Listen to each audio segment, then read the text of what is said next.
So my name is Vasiliy Shapovalov. I'm co-founder of Lido. I used to be a software engineer manager in InfoSec. Made a failed NFT startup way before it was cool in 2018. But I started working on Lido in 2020. And today I want to talk about like the cutting edge, the frontier that we are not like the not most important thing that is happening right now in Lido, because the most important thing happening right now is implementing and deploying the upgrade that will handle the staking withdrawals. But what will be the most important right after that? So a bit of peek ahead in the future. The dual governance mechanism, the incentive design, the research that we are doing to increase the alignment of Lido to Lido stakers. Almost all the research presented in this talk is done by Sam Kozin, another Lido contributor, with a lot of help from Darren and Porter at A16Z, Eugen Pшеничный, Konstantin Lamashuk, Hasu, and a few others.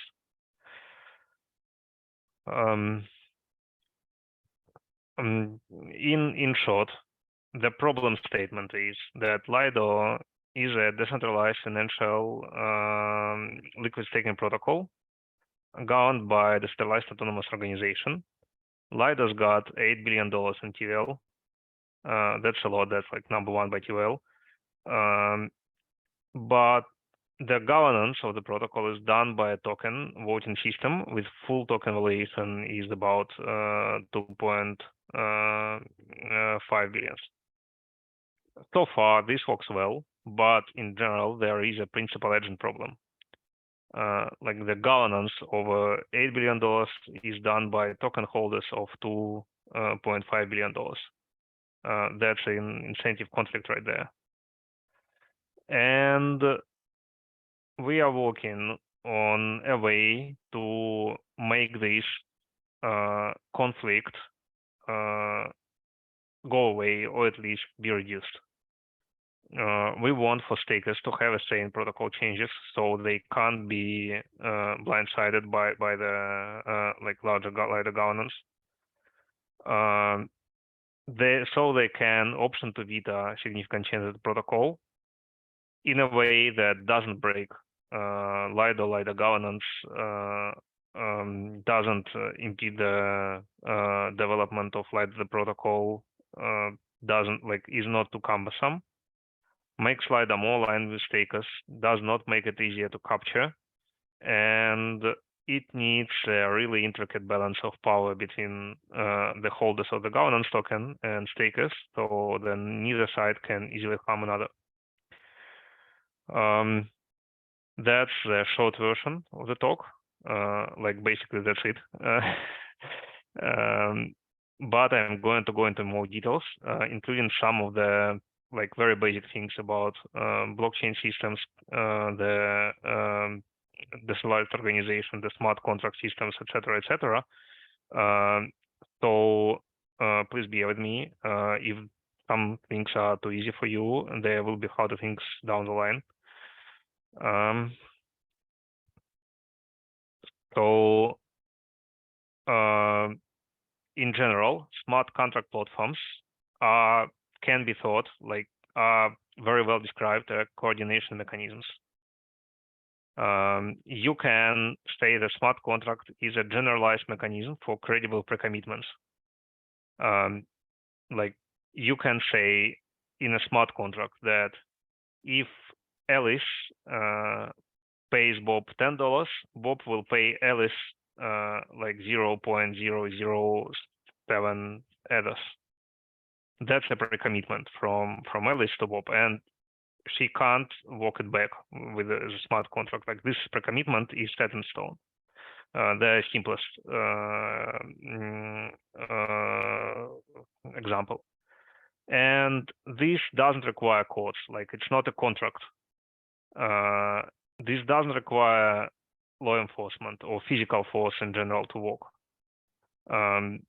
there is a joke coming from Ion protocol that smart contracts are better named as dumb robots, and that's like totally the case. Like Alice can set a dumb robot that says like when Bob pays $10,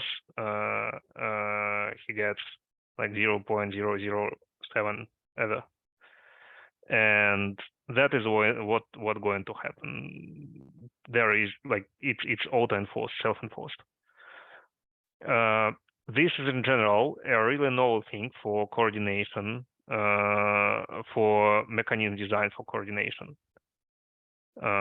Humanity has like 40,000 years of experience in like designing coordination mechanisms, and like it's got up to some very intricate schemes like modern law, modern corporate structures, modern governments, etc., like are all very complex and fascinating to study.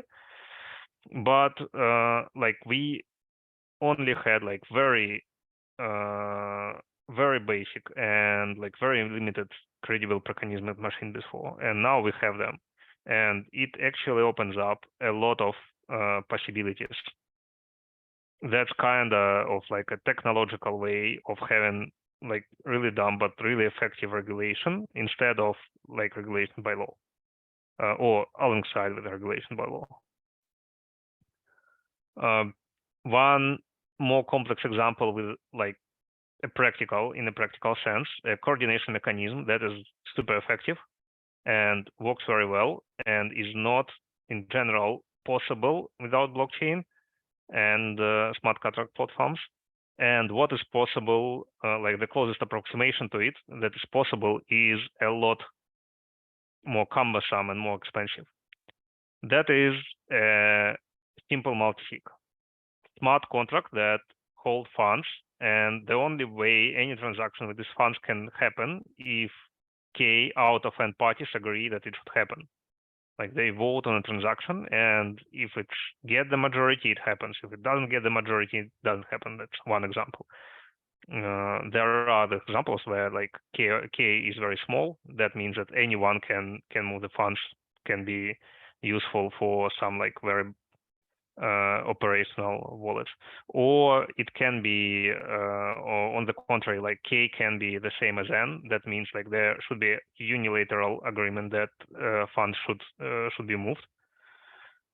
So it's very flexible primitive, and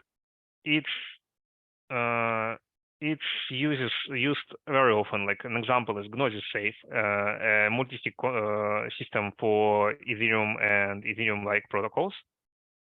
It's very simple to set up. It takes like a few minutes. If you know the addresses of people who will be in multi-sig, it like you click it up, you pay the transaction fee, which is $17 on Ethereum and like less than $1 on Polygon, as an example. And then you pay per transaction, and that's also cheap, like a few dollars on Ethereum, a few cents on Polygon. These systems manage a lot of money for years, like billions of dollars. They are like very battle tested, and they are used for all kind of things. Like they are used in companies for safer custody. They are used in DAOs as a way to manage some like sometimes it's like it's a whole DAO. Sometimes it's like managing some subset of DAO's capital or operational work or something like that. Sometimes it's used in like people use this multi-sig from themselves. Like they are using three different wallets for a multi-sig, so that if one is compromised, not everything is compromised. It's like very often used primitive, and there is it's not possible to replicate in like the regular traditional mid-space systems. Like as long as K out of N agree that they can do anything with the funds, but if they do not agree, then they can do nothing. It's impossible to replicate fully. Like something that can sort of solve for the same problem is a well-designed partnership as in legal sense, right? Or foundation, or some forms of companies, or like a handshake agreement or something like that. But if the money is in cash, that someone handles the cash. If the money is in bank account, someone handles the bank account. And it's possible to spend, like authorize the spender to spend it without care of an agreement. And they can be sued after, but that's after, like, it's not the same system. It costs a lot of setup, like a custom company or partnership or foundation in different jurisdiction is like tens of thousands of dollars. It costs a lot to maintain and manage. You have to have an accountant, you have to have like renew the registrations, like whatnot. If it doesn't work as it's supposed to work, because like all these restriction you can put on this company or partner or like an entity are legal, not technical, they cost a lot of money, time to resolve. Like these conflicts are problematic. So you can't have a real multi-sig in mid-space. And what you can have is a lot more expensive and time-consuming to set up. That's one example where the smart contract system win out. That's not always the case. Like legal and governance we have like for these thousands of years are pretty good and can do very complex stuff that can't be replicated yet on expressed in like in a dumb robots smart contracts. And like it works pretty well. We now like a planet of 8 billion people, and we consume 22,000 terawatts of energy. Oh, sorry.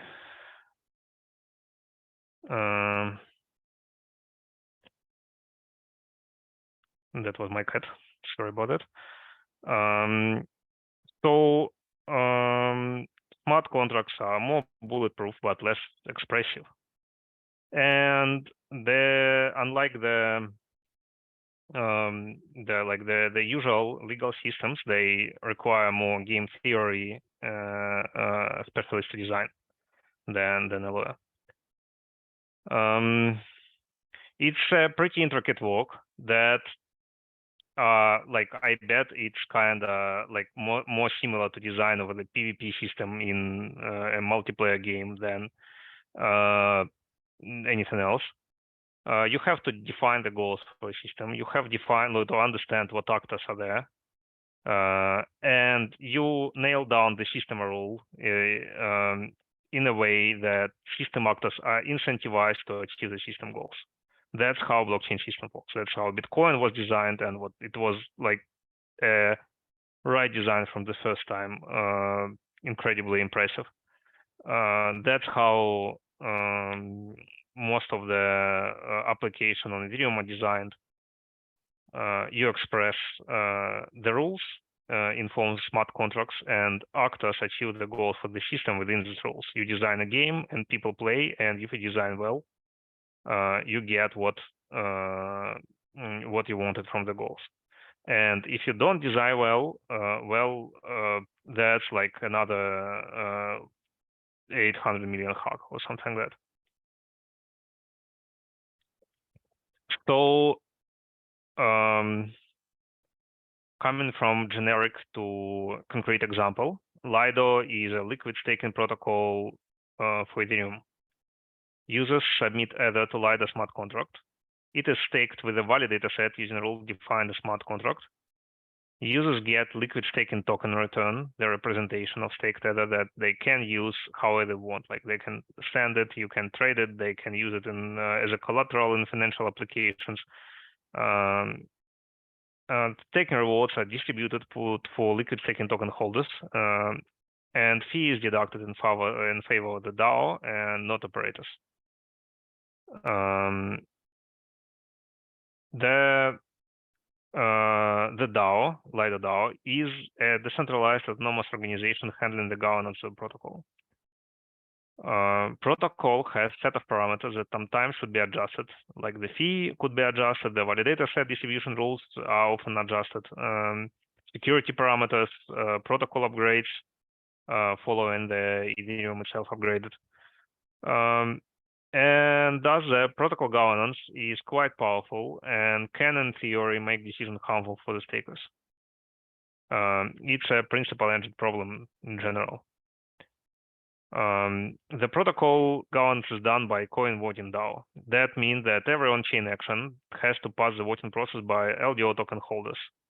There are multiple ways of voting. One of them are like straightforward voting, where you have to get a quorum and majority to agree. The other are more simple, easy track votings that pass optimistically unless there is a veto, and usually concerns like very limited, very safe actions. There is an incentive conflict. Stakers have 8 billion in stake, token holders have 2.5 billion in stake. Like on bad days, it's like 8 billion to 1 billion. There can be a situation where making decision potentially harmful for stakers is in the interest of token holders. There is a like bonus level to this because sometimes the token holders, the identity gets stolen, like the keys get compromised. We have this happen once on on mildly large holder, for example, their key was compromised. And that means that your actor changes like in flight. What you thought was a long-term token holder who wanted the best for the protocol is now a hacker who want to extract as much money of their holding as they can in as short period of time as possible.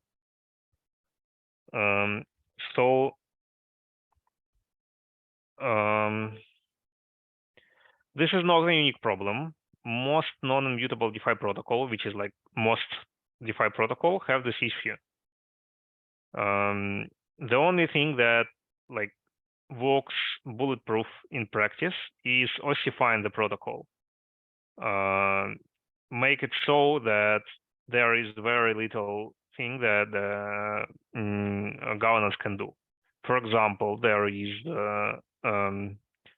that's how Uniswap works in this regard. They made a very immutable protocol that governance can only flip a switch on, can't do a lot. And this switch would turn on a fee for the DAO to receive from the trading in Uniswap. That's not always possible. Not for every protocol. Like the more the harder it is to tweak. Basically, the harder it is designed its ossified way. And other options for mitigation include making more complex governance structure, like Optimism make a two-house governance where there is token holder voting, and there is some kind of like house of representative where they have a set of people who participate in governance, pre-selected, and like with an option to be re-elected or something, like to Chamba system. Or you can build in a self-destruct option, like make a built-in global settlement that is triggerable by the minority of token voting. This is more for the protection of minority holders for the protocol token, but it can be used in a pinch to prevent large-scale governance attack. Vasiliy, what did you mean by non-immutable DeFi protocols? Smart contracts are in general, they are like deployed once immutable. They can only they do only one thing. Like for example, they can do a decentralized exchange. Some of them can be designed a way where you can switch the logic they operate on. It's done with multiple patterns, like there is a proxy pattern when you switch what the logic is underlying for the proxy contract. You can make it in modular way where you can set up what logic is executed when something happens, like what contract is called when something happens. So some smart contracts can be made in a way that allow them to change logic given with some actions. And most DeFi protocol are designed in a way that the logic can be changed by the protocol governance. It's done to either upgrade the logic of the protocol or to counter the to cover the vulnerabilities, something like that. Like immutable protocols exist, but many of them aren't. Like Maker isn't immutable, Hava isn't immutable, Lido isn't immutable in the sense. Like these are all upgradable protocols. Uniswap is immutable. It only have very limited amount of things that governance can do with the protocol. Yeah. So one thing can change, and that's like the fee switch, and that's it. Yeah, got it. Thanks. There are completely immutable protocols, which is, for example, is like the very simple example, the ROPA for Ether, WETH smart contract that converts the native token of Ether to ERC20 form, to ERC20 token form for it to participate in DeFi more easily.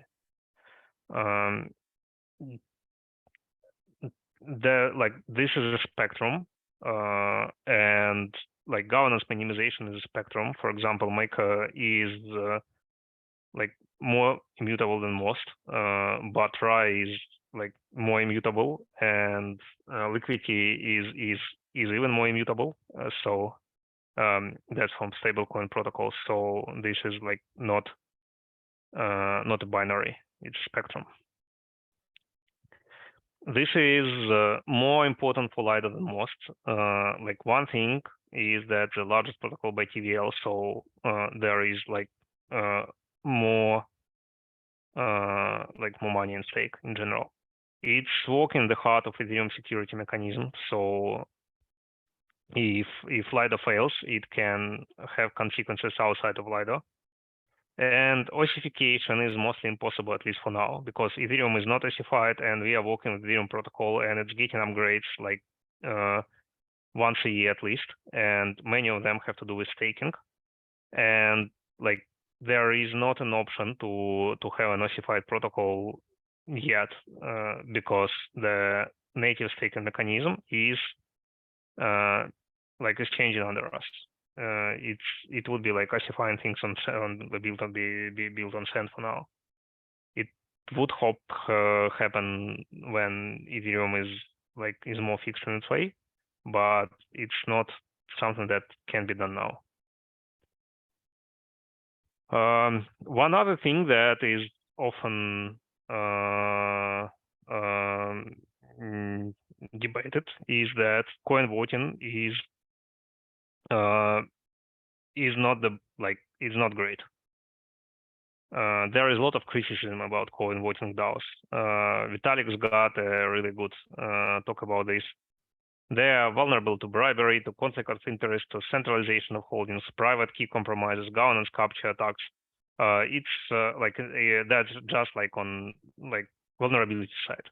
On efficiency side, it's also slow, petty, and efficient, heart-wrenching to deal with times. Like it's not a great system. People are experimenting with other governance mechanisms like optimism, colony spots, Bitcoin's quadratic funding is also a form of governance in a sense. Quadratic voting that is not implemented anywhere, I think, in practice for now, but should be. The thing is, it works. It's like the worst governance, except the one that don't work, right?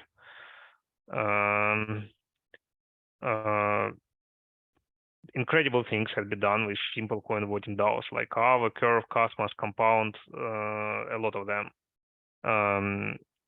It does align governance participants' incentives to protocols' well-being. The principal agent problem exists, but it's very rarely experienced in practice. There had been, I think, like 2 cases of that,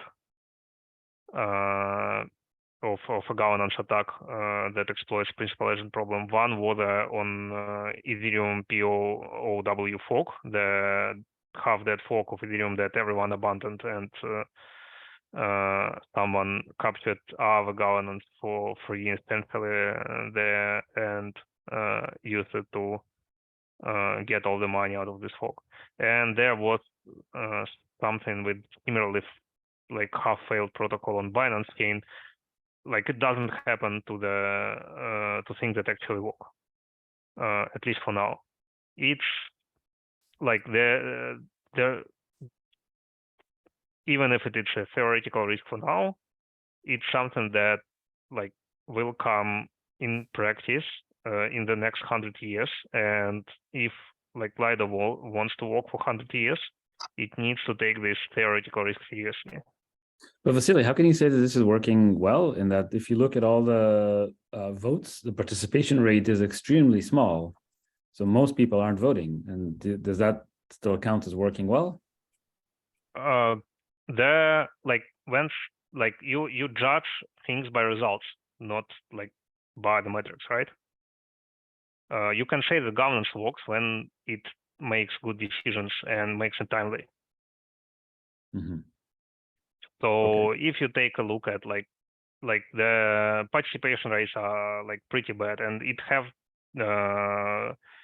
its shortcomings with the Maker, for example, contributors haven't been paid for months or 2 because like the participation rates failed. But in general, Maker is running well, securely, and like providing a good stablecoin service. Aave works, Lido works, Cosmos works.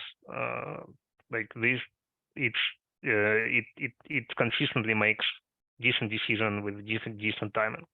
It's not great, like I said, but can you say it like it does work? It like you can't. Mm-hmm. Okay. It's actually pretty effective, like despite all the shortcomings. So like, what's the problem with bad governance? Why is it even a problem? Like, imagine there is a DAO and it like governance is that bad, and like the people who participate in it don't achieve their goals, like they don't make money, or they don't like achieve the mission, or they don't make good decisions. Why is that a problem? That is a problem because the bad decisions would impact stakers. If like LDO holders with their bad decisions run themselves to the ground, it's not a problem like that for the protocol. But if they run the stakers or the protocol to the ground, that's bad, right? So how we could fix it? The one fix could be that like the DAO only makes good decisions. Like there is no possibility of DAO ever making a bad decision. So like the problem doesn't exist. Not really feasible, right? The DAO cannot make decisions that harm stakers, or the DAO can make critical decisions, but only with stakers buy-in. Making only good decisions is something that like any organization should work on. That's like any governance, the decentralized governance, centralized governance, like the country governance, etc. They should all work on making good decisions in timely way. That's a good goal, but it's not something that can be relied upon for the like protocol safety. That's not something that like stakers should like. There is no way where stakers look at like the governance and say it only makes good decisions, therefore I'm safe. Like that's not how it works. risk still exists. There is always potential for a hack or key compromise. That's a good goal, but not something you can build protocol safety upon.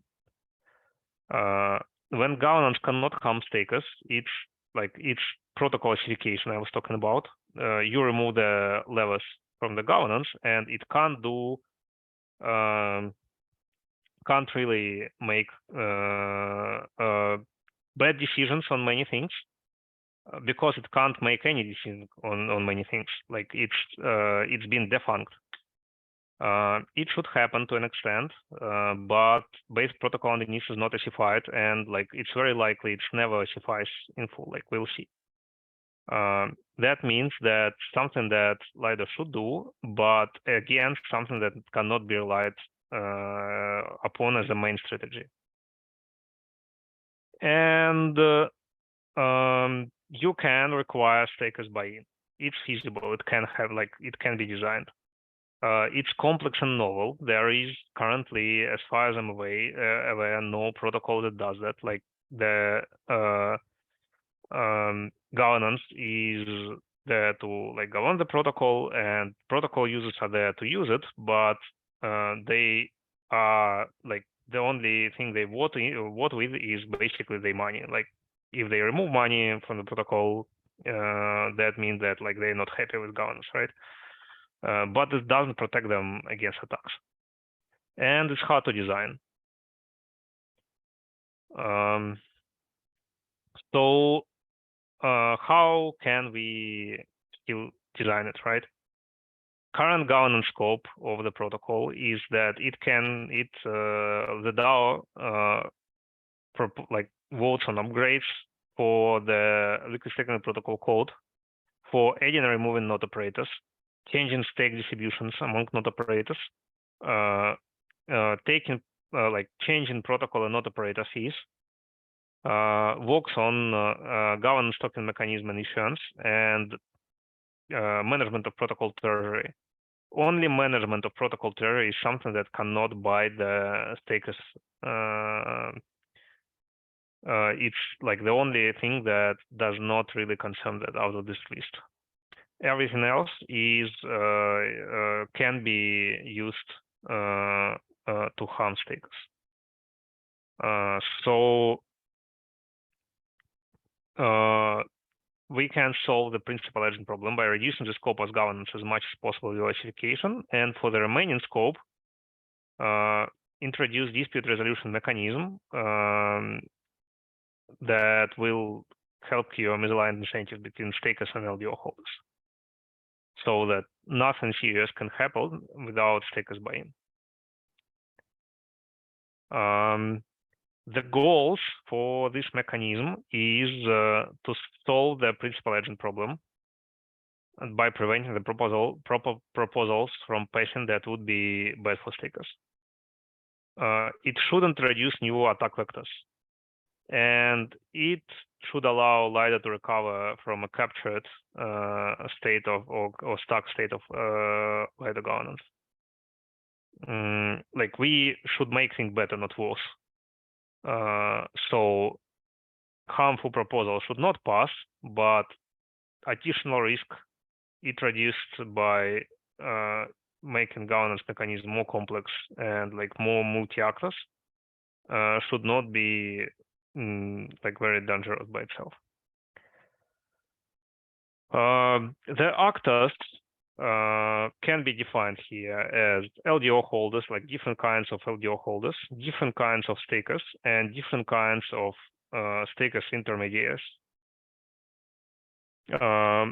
You can cut up LDO holders into long-term holders, folks who are aligned with the protocol well-being for long-term, and short-term attackers, people who acquire the governance token with loans, bribes, just-in-time acquisitions when they can make a quick buck immediately out of it.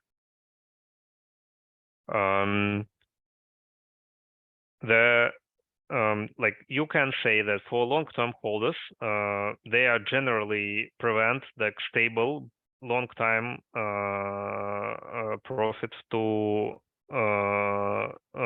short-term profit, and they are generally like most of them are non-malicious in general. Like they do not prefer to make unethical things and do not prefer to make things that are can be considered a crime or misdemeanor, or misstep, right? Stake tether holders can be cut up in long-term holders, short-term holders, and attackers as well. Like short-term holders, these are people who hold stake tether like in trade, in passing, in flight.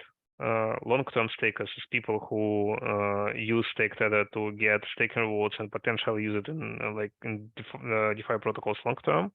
And attackers are people who acquire stake tether for a short term to conduct an attack. That is very easy to do for people who hold a lot of Ether. Unlike LDO, that is like pretty hard to get. It's like liquid, but not super liquid, not like Ether level liquid. You can, like, if you have 1 million Ether, you can get 1 million stake Tether like in a second, like in 12 seconds. If you want a lot, like if you can, like if you have a lot of capital and you can get short-term profit out of attacking Lido, it's totally possible. And there are intermediaries, which are protocols and custodians. A lot of stake tether is currently held in Aave, Maker, and other DeFi protocols. Like Aave alone has like $1 billion of it. They currently do not have capacity to use it like stake tether locked in protocol in a way that like to participate in dual governance or like in any way other than financially. But these protocols are usually upgradable. They can be changed to a new way where to a new code that can use this other stake tether in a way that was like not intended by people putting money into protocols. Especially like these protocols can also be compromised. That can be a two-step compromise when a big protocol is compromised and like uses stake tether inside to attack Lido. That can happen. And custodians are like exchanges, custodies, etc., which have complete control over stake tether, but are limited by law, right? About what they can do with it.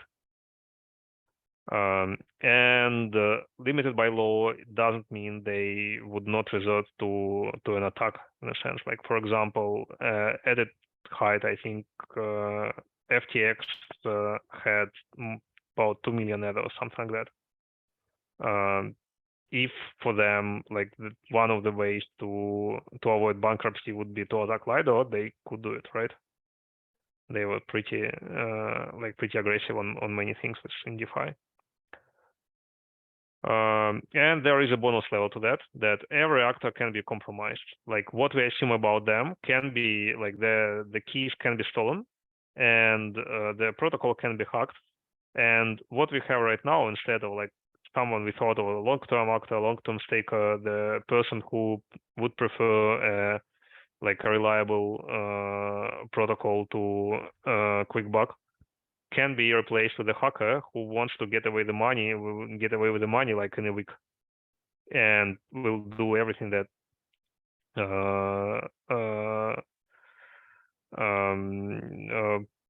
like anything that can achieve that result. So given these goals and these actors, what we can do, like what we can design to make Lido governance more aligned with stake tether holders. One, like I'm going to take you through the like increasingly more complex solutions that we talked, discussed, and tweaked to account for like the practical thing that actors would and can do to account the problems with these options. So like one is straightforward. Make staked the holders voters and governance alongside LDO or like in two house stuff where it has to pass both houses to work. That is not something that is going to work in practice because staked the holders, if they are not attackers, if they are not interested in governance, and this governance, like participating in governance, is incompatible with users in DeFi, in finance. People want a staking product that works for them and is reasonably safe to use and doesn't want the mind share usually. But like if someone can break the governance with it, they like, for example, for like taking protocol hostage or something like that, it would happen as well. Like that's not a good option if we want like is it feasible to have stakeholder participate in governance? No. Like regular stakeholders will not. It means the only people who will participate in governance are like not regular, not long-term stakers, not short-term stakers. It would be attackers and like maybe people who are like super interested in governance of Lido but don't have enough LDO. That's it. We can make like it simpler for stakeholder holders in a way, like we can make so that they are able to veto a bad decision. It's not full governance. It's just like a level for them to prevent bad things happened.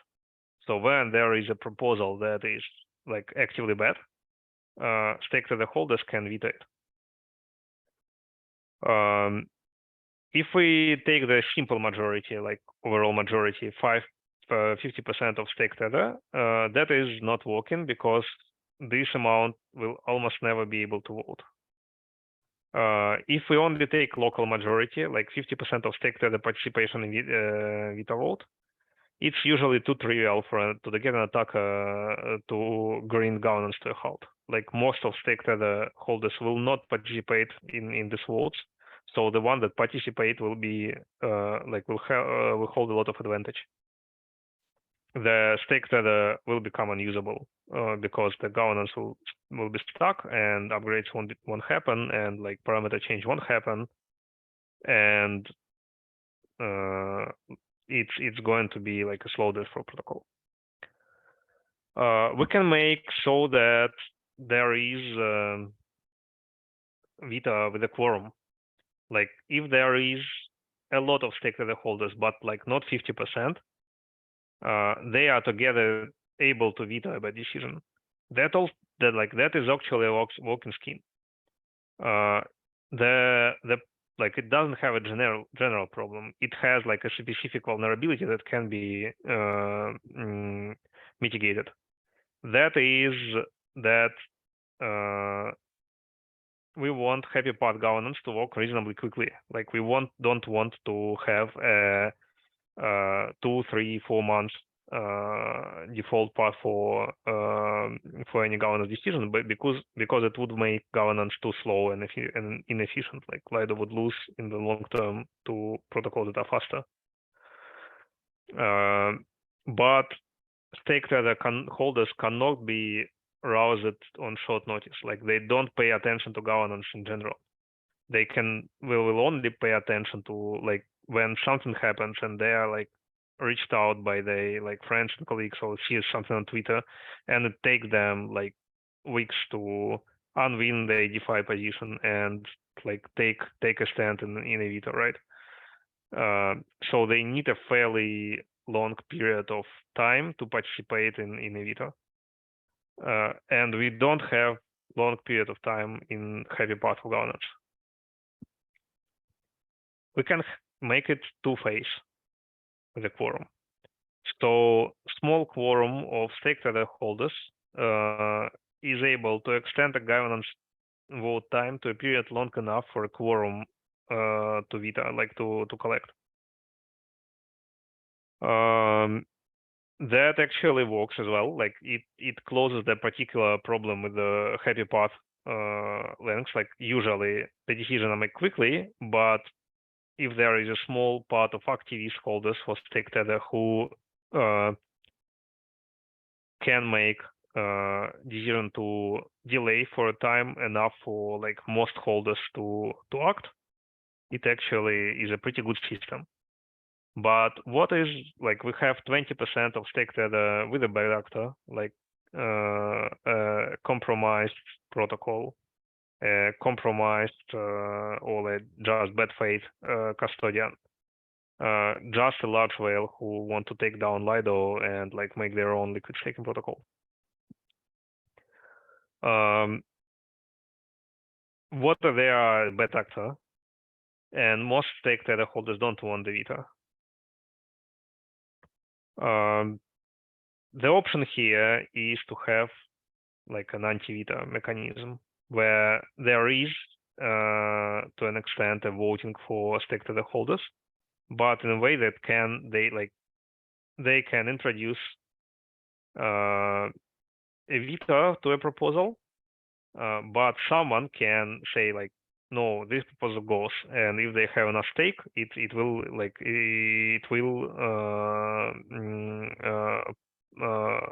overcome like a potential veto. That as well actually works, but there is a specific vulnerability. If LDO holders are compromised and keep bombarding this proposal, like they have made like 300 proposals, grinding down the potential for stake tether holders to coordinate, to intervene. You can't expect these people to act on 300 proposals. Like they are not here to govern Lido. They are here to have a good staking product. We cannot expect them to fight for Lido. Like we can only expect them to like fight for themselves once or twice, like in lifetime. So we can change veto to proposal to enter in a veto state. Like when a lot of stake tether holders vote for a veto, the DAO enters a veto state where no proposal can be passed unless they are explicitly allowed by stake tether holders. And as long as veto state is reached, it can be only turned off with a governance decision that gets enough anti-veto votes, basically. That is something that actually I think should work. So the structure here is like governance is always started by LDO holders, like the governance proposal. They can make a proposal. They if it's passed on the level of LDO holders, like it's got the majority, it can not pass, then the vote will not be executed. It can pass, and then there is a time lock. During that time lock,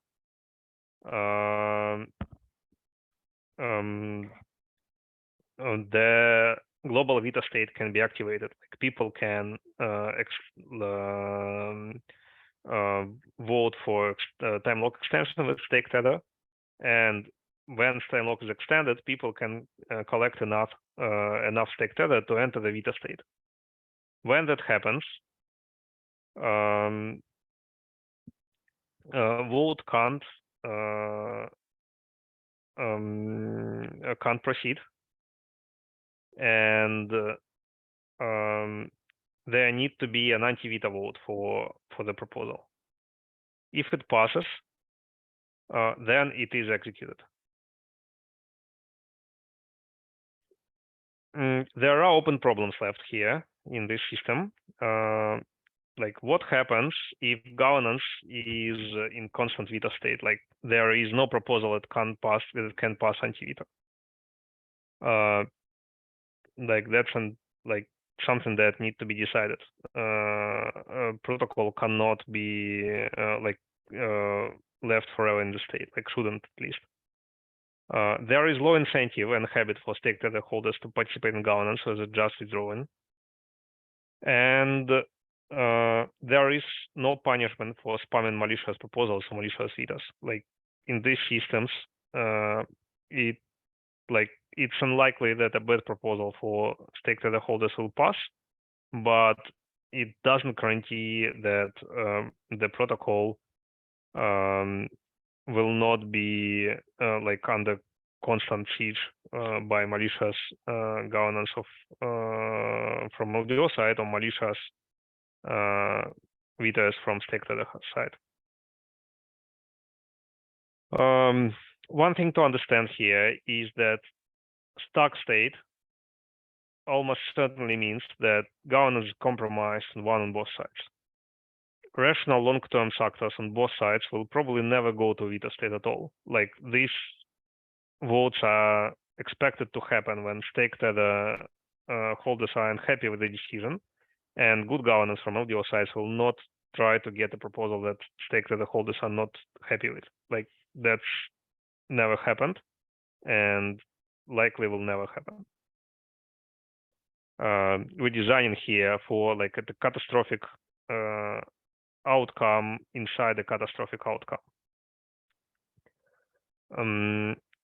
So, and if they do, if there is actually some kind of conflict or misunderstanding, they will be able to de-escalate with a compromise that will pass an anti-veto. Like, for example, if the veto is passed over Lido raising the fee for staking services, the compromise could be not raise the fee, for example, or raise the fee, but in a way that is like by a small amount that was proposed. That compromise can be reached with stakers. We can cut up the stack governance options by the kind of settlement that can happen when the governance is stuck. Like when there is no settlement, there is global settlement and local settlement. Are there penalties for stake tether holders in a settlement? Is there a settlement delegation, and is one-sided de-escalation possible? The option for no settlement, cooperative de-escalation, is basically when governance is stuck, it's stuck. No further progress until there is a consensus on a complete governance vote to move forward.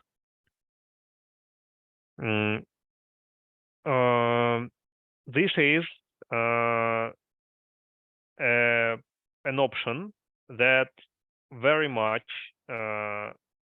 solves for incentive for negotiate between LDO holders and stake tether holders. It protects passive stakers, people who don't participate in governance or veto very well. But it basically requires both sides to find a compromise to proceed. And this compromise can be, for example, blackmail from LDO to stake tether side. It can be stake tether can be used to attack governance in infinite governance lock, which is basically protocol death.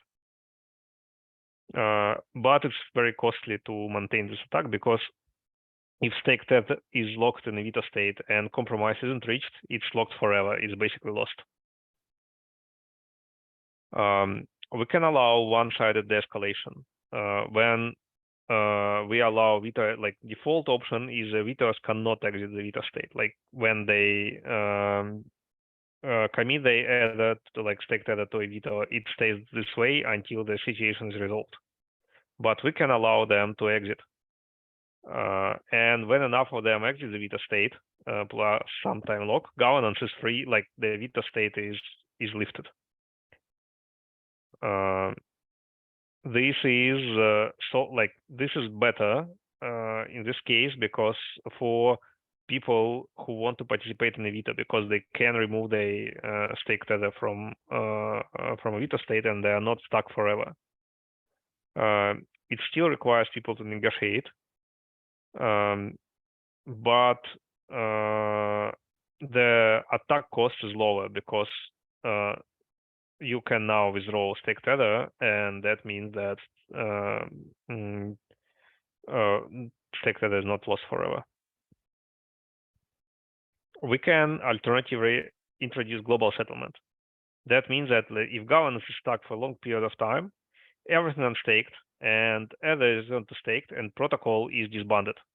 Global settlement is how Maker does things in like in the if the worst happens. It's basically an option for protocol death for pretty low cost of stake tether attack, but it's the best in protection for passive stakers. Because they are guaranteed that after a time they will get either function stake tether or they will get another they want. The problem here is the attack cost to kill the protocol is fairly low. Like you need some other put into attack for a time, and then Lido is dead. There can be settlement penalty. Where staked like a percent of total stake for stake to the holders is taken and burned, for example. Then it's less incentive to support the Vita, but the attack cost is very high. We can go instead of global settlement for local settlement. That means that for people who participate in Vita state, the in Vita voting, they get a settlement. They stake tether is unstaked and they get their back. But the rest of stakers who did not participate in this action, basically, they are not protected by Vita. The governance is free to work on what's left of protocol. This does not protect passive stakers, but it's more safe for the protocol itself, and it allows for like anyone who pays attention to what happens in stake tether to exit the protocol safely even when the governance is captured. So it doesn't protect everyone in stake tether, but it protects the active stakers pretty well. We can do the same, but penalize the Vitas, which reduce incentive to support the Vita, and like does not really improve anything except stake tether attack cost, which is not actually like that important. I don't think it's a good option. And we can do settlement delegation here when stake tether holders can designate delegates that can pull them into the settlement.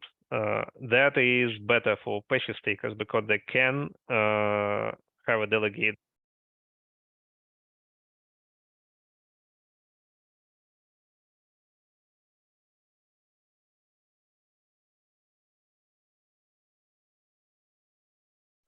We lost your audio. Vasiliy, can you hear us?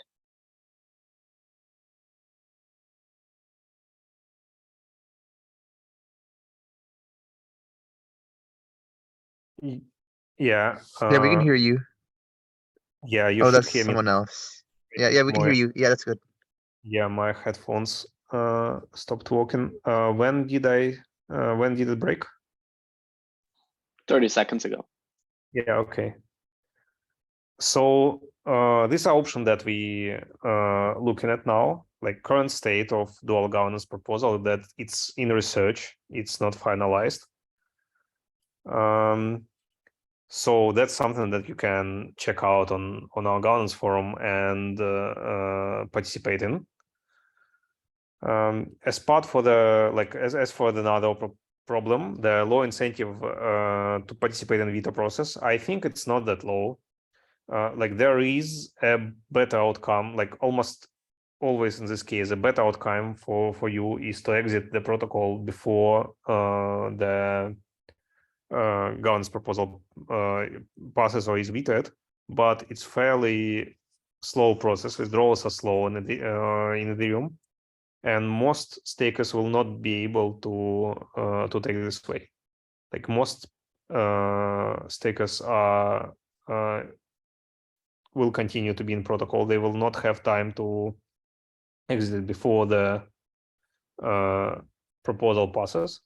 And that means that they are actually incentivized to participate in veto because it's like while fast exit is a good option for them, it's only available to like a small portion of them. This can be further improved by delegation and setting up social system for staker coordination, alerting, and participation. So what's next on our part? Like right now, we are less focused on withdrawals. We want to make the Lido protocol like fully able to stake and unstake. That's pretty complex thing to design, and dual governance is put on back burner for now. When we are a bit more free to work on it, we will collect the last round of feedbacks and ideas. There is actually some pretty interesting feedback on forum and otherwise. Decide on concrete design to implement, and implement a proposal for LDO token holders to deploy a dual governance mechanism and social structure to support it. I think that like we will be able to do this in this year. Okay, I think that's it. Thank you.